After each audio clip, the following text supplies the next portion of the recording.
So we actually see Tanjiro asking Niho, Kinyo, and Sumi to use the carpet beaters to actually hit Tanjiro when he's using his breathing training. And if he actually falls asleep, they're going to use those to actually hit him so he can actually stay awake, which they actually did. And throughout the training, he actually have done the gore, which actually broke. So now we actually see him trying to get Zenitsu and Inosuke to join, but they won't.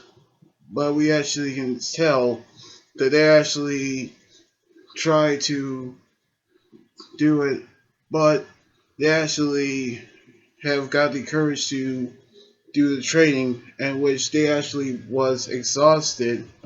So we actually seen Tanjiro try to continue with their training, but just as when they about to give up, we saw Shinobu actually give them words of encouragement, and so they actually did, and they did the same training that Tanjiro has actually have did, which we actually seen Tsuyuri actually try to train as well.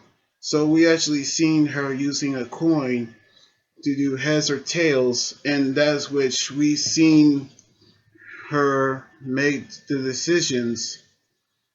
And we actually seen a little bit of her backstory of her when she was actually a child.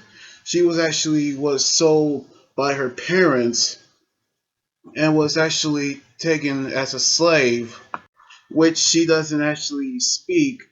And that's when we saw her encountering Shinobu and her sister Connie, which we saw them rescuing her from her slave master. And then we see her giving her a bath and then actually put her on her some clothes, and that's when we actually saw her got her signature haircut, and we actually saw Connie gave her a coin to make her decisions for herself, and that's when we actually saw her leave, and we actually saw Tanjiro have surpassed her in every way during the training, in which we saw the crow inform Tanjiro, and then he told Inosuke that their swords have been reforged, which we actually seen them meeting up with Haga ni Hanage. Haga ni Suka, and then he actually charges at Tanjiro for breaking his sword with a knife, trying to attack him.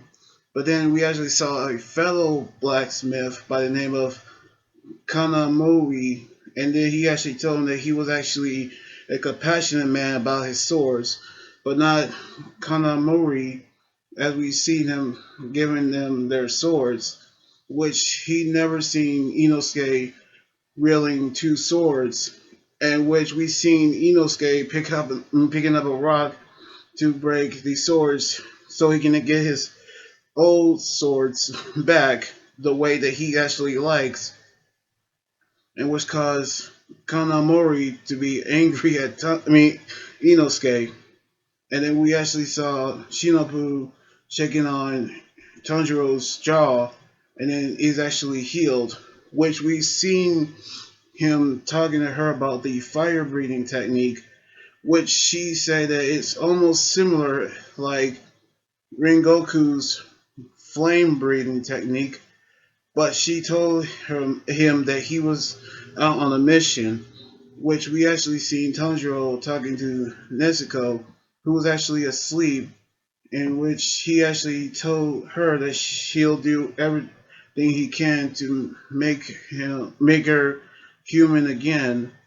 So we actually seen her trying to give him encouragement, and that's when we knew that he'll actually will turn her back into human. But meanwhile, we seen in a train we saw a demon eating people, and that's when we actually knew this their next mission is going to be. Now we actually going to see the next episode where they're going into a train in which they actually got their swords reforged and their training has now been complete. Now we're going to see them going on their next mission. So we're going to see that on the next episode next weekend. So anyway, like this video, subscribe for more, and comment on what you think about the episode. You guys can also follow me on Twitter, Instagram, and Tumblr, and like my Facebook page. Until then, this is Anime Guy right here saying sign out. Laters.